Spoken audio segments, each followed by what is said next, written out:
warahmatullahi wabarakatuh. Perkenalkan, nama saya Tasya Amelia dengan NIM 18031174. Di sini saya akan menampilkan video pembelajaran mengenai KD 3.7 mengenai pola-pola hereditas pada kelas 12 semester genap. Assalamualaikum warahmatullahi wabarakatuh, Ananda. Bagaimana kabarnya hari ini? Baik? Baik ya. Baiklah, berjumpa lagi bersama Ibu dalam mata pelajaran biologi. Nah, kita akan melanjutkan bab kemarin yang kita pelajari. Nah, sebelum itu, sebelum memulai pembelajaran, alangkah baiknya kita berdoa terlebih dahulu agar pembelajaran kita dapat berjalan dengan lancar. Nah, silakan pimpin doa ketua. Nah, berdoa selesai. Baiklah anak-anak, selanjutnya Ibu akan mengabsen Ananda semuanya satu persatu. Nah, Ibu akan melihat siapa yang sering tidak masuk ke dalam kelas atau siapa yang sering telat. Nanti Ibu akan memanggil satu persatu nama Ananda semua dan Ibu akan merekapnya langsung ya. Nah, yang pertama siapa nih? Jihan Sri Ramadhani hadir. Oke. Fatir Abdillah Pratama, Jasmine Fatimah Deka. Yang terakhir Rizky Kandrian. Bagus ya. Anda semua hadir semua di jam pembelajaran Ibu hari ini, dan Ibu yakin Anda semua siap untuk belajar hari ini dan akan bertemu dengan Ibu sampai ujian akhir nantinya. Oke, karena semuanya hadir, maka kita akan lanjut pada pembelajaran hari ini mengenai hereditas manusia.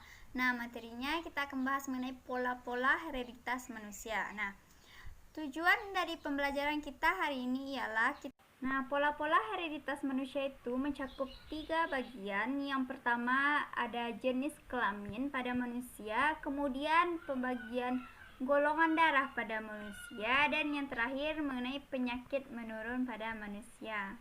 Nah, kita masuk pada poin yang pertama, yaitu pengertian hereditas. Nah, hereditas manusia merupakan proses di mana pewarisan sifat dari orang tua kita terhadap keturunannya.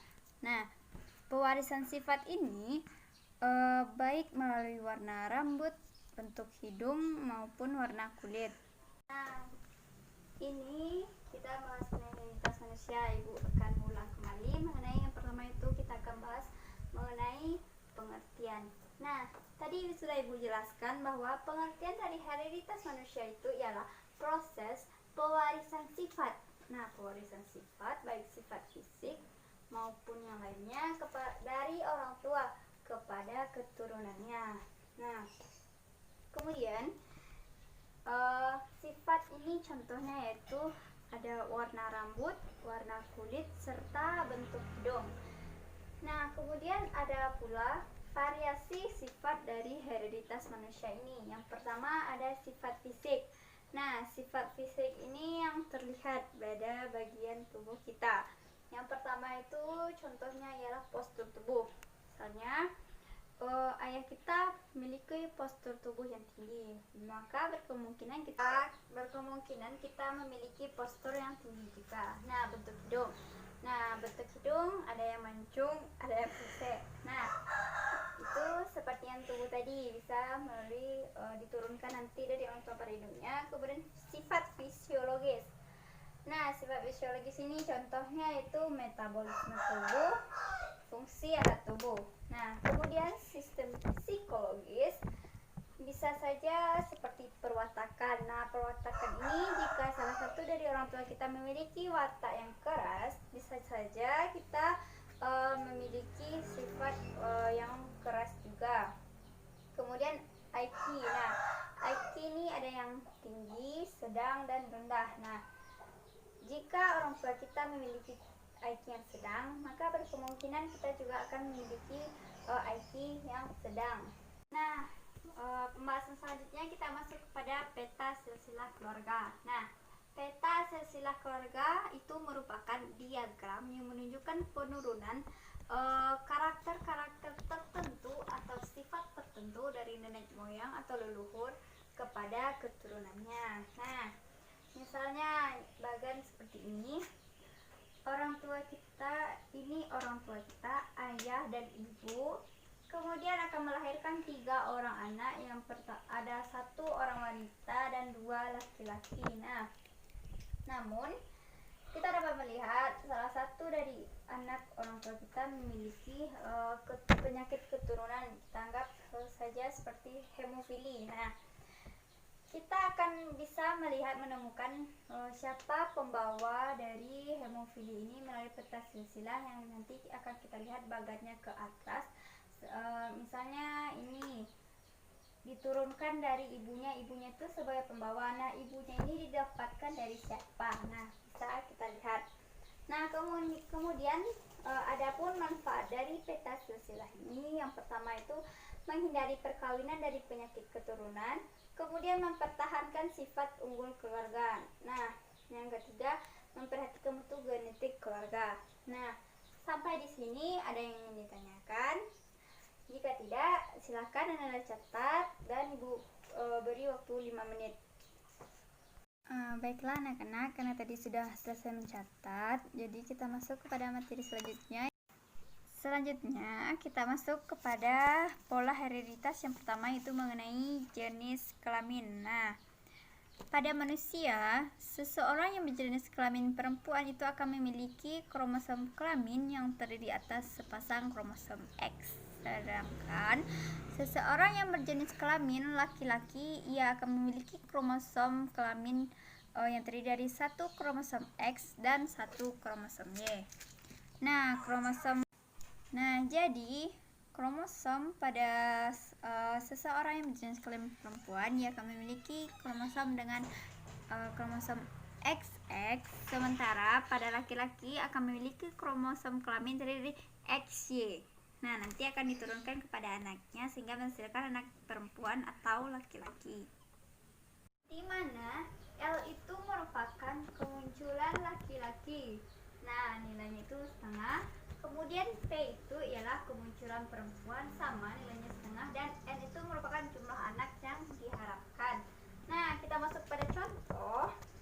Nih, diketahui misalnya si Sakti, dia itu menikah dengan si Elva. Nah, mereka itu merencanakan memiliki 4 orang anak, di mana 3 orang laki-laki dan 1 perempuan. Nah, di sini kita mencari teori kemungkinan dari jumlah anak ini. Nah, di mana kita masuk kepada rumus 4L pangkat 3. L pangkat 3 itu dari si laki-laki yang diharapkan tadi, P-nya 1.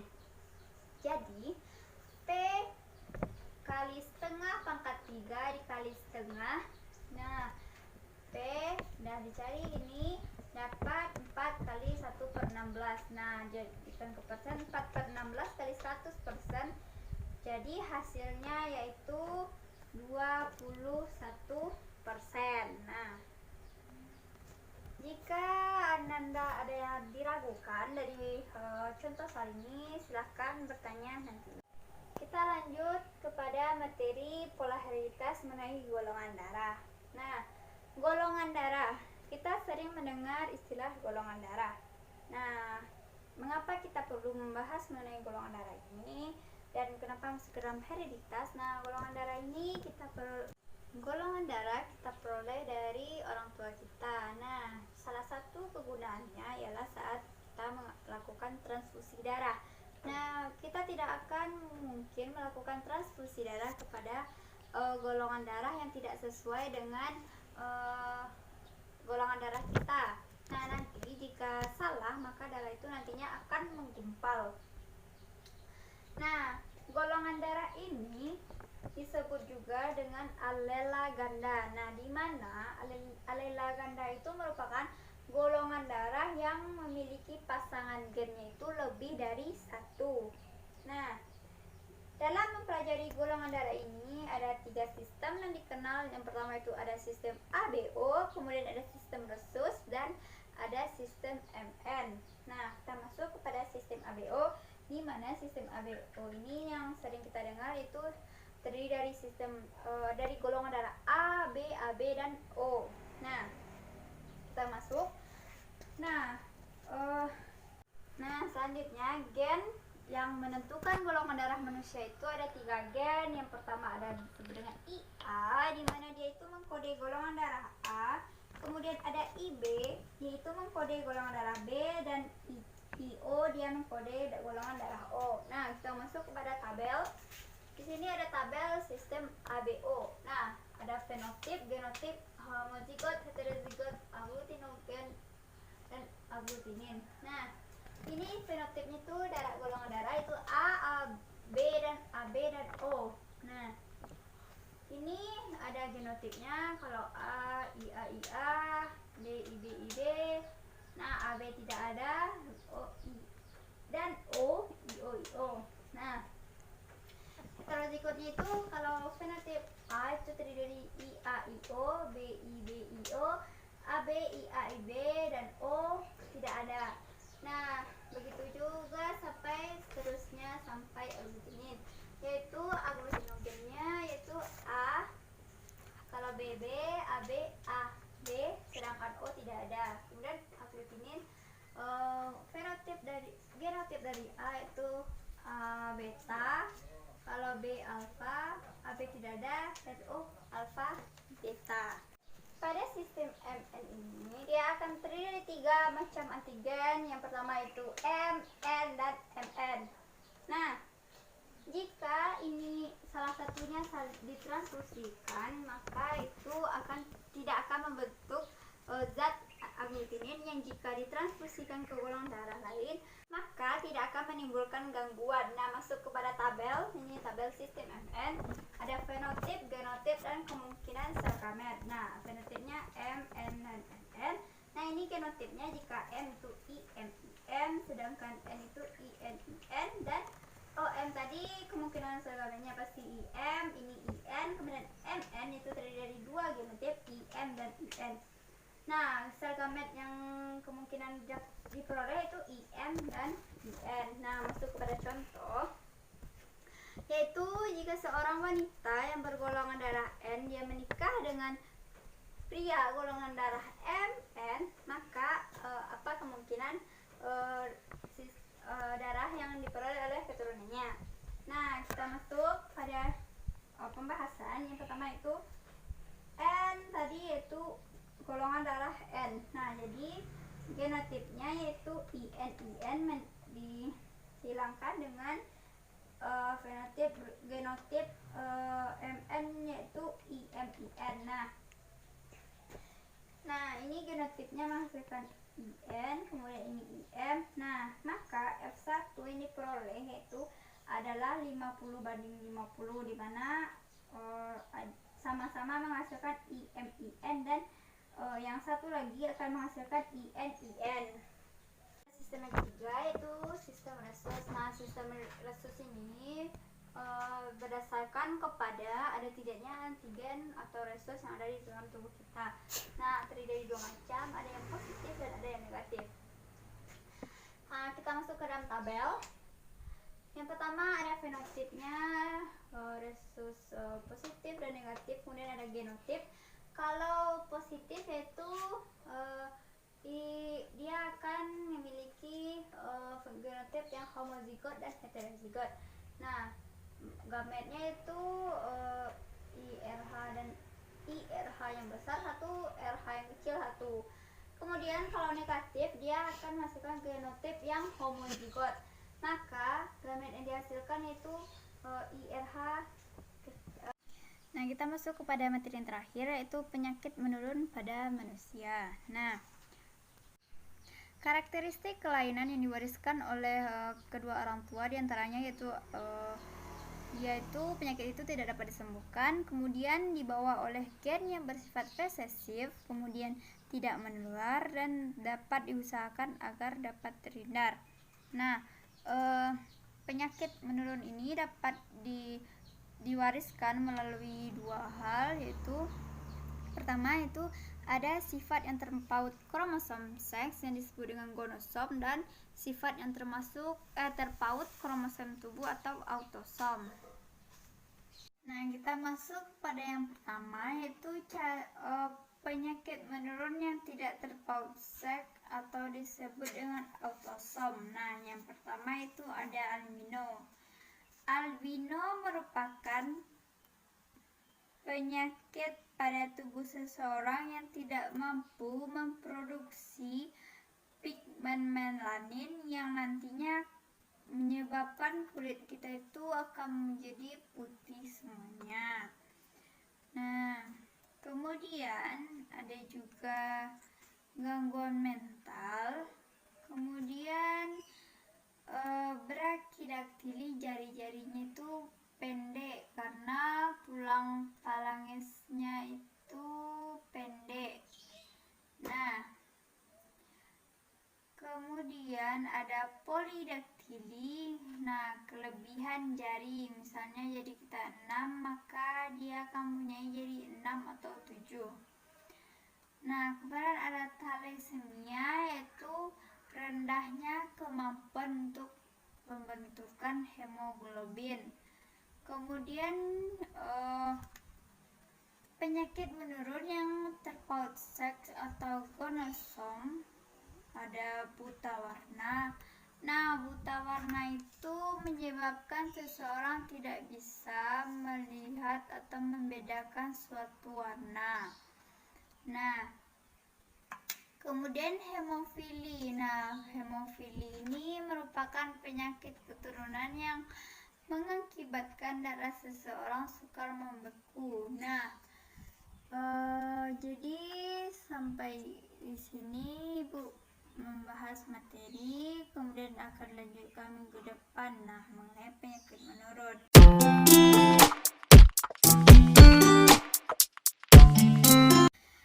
Tugas dari anak-anak Ibu semuanya itu membuat macam-macam penyakit menurun pada manusia yang sudah Ibu jelaskan tadi. Kemudian buat contoh soal dan dikerjakan. Nah, minggu depan langsung dikumpul ke Ibu dan Ibu akan menilai. Nah, siapa yang